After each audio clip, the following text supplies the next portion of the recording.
a song. This is something I've said many times, and today we're going to talk about the band and the song who won our award for Best Bridge in our end of year awards that we do every year. Yeah, we're about the only channel who would do an award for Best Bridge. But before we get too much into waffling on about songwriting and bridges, let's first of all introduce the band who we're talking about, and that's a band called SpecialThanks. Now, SpecialThanks are a Japanese, obviously, pop punk band who really do manage to get the most out of that genre, in that they've been around for over 10 years, and in that time they've managed to put out songs that have remained, for the best part, really raw and punky.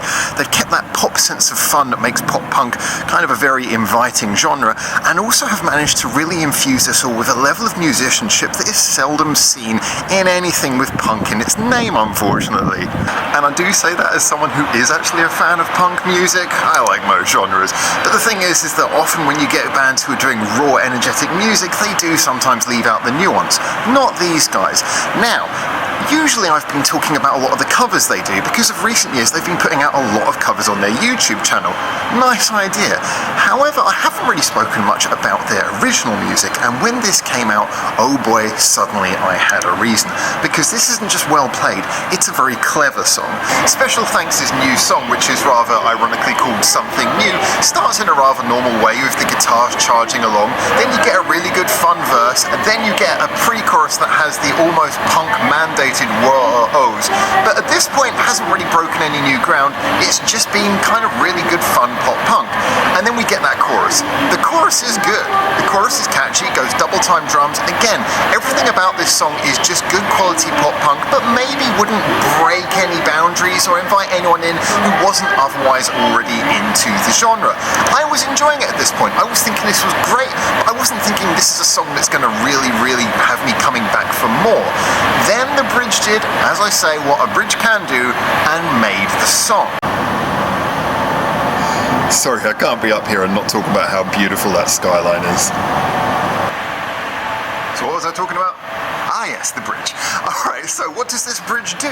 Well, the first thing it does when it comes in after the second chorus is effectively stops the song in its tracks. Now, I'm always someone who says that a bridge is all about adding to the flow of the song, but this is a good technique for resetting your expectations, because coming out of that second chorus, I think most people would be suspecting what I was, that we've basically got a standard punk song here. Catchy, but unspectacular.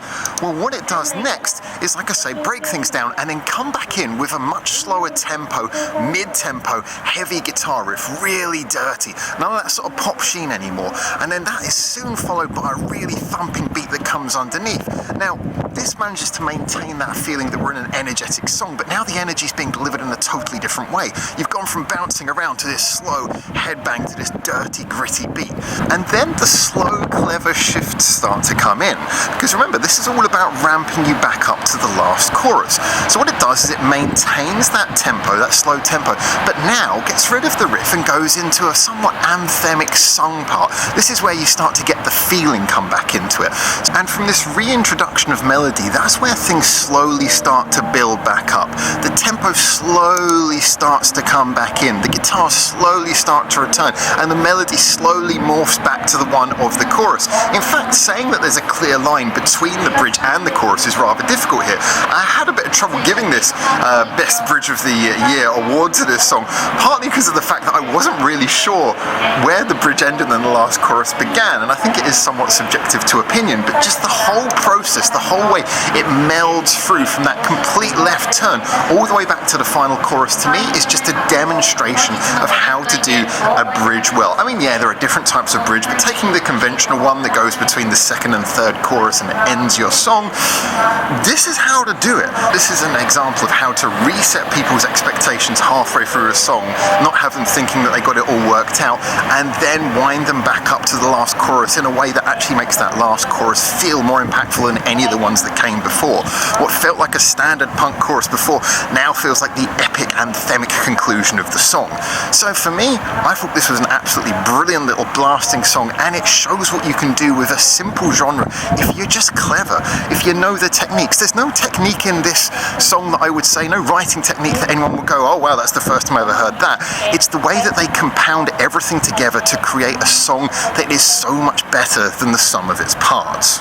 So I highly recommend that you go and check out Something New by Special Thanks. These are my thoughts. Please get in the comments and tell me what you think after hearing the song. It might not be your favourite bridge of the year, but I'm pretty sure that if you've got any love for pop, punk, or just a good bit of songwriting, you're going to get something from this. So, like I say, tell me what you think in the comments, and until I see you very soon in Japan for the next one of these, for now, ciao ciao.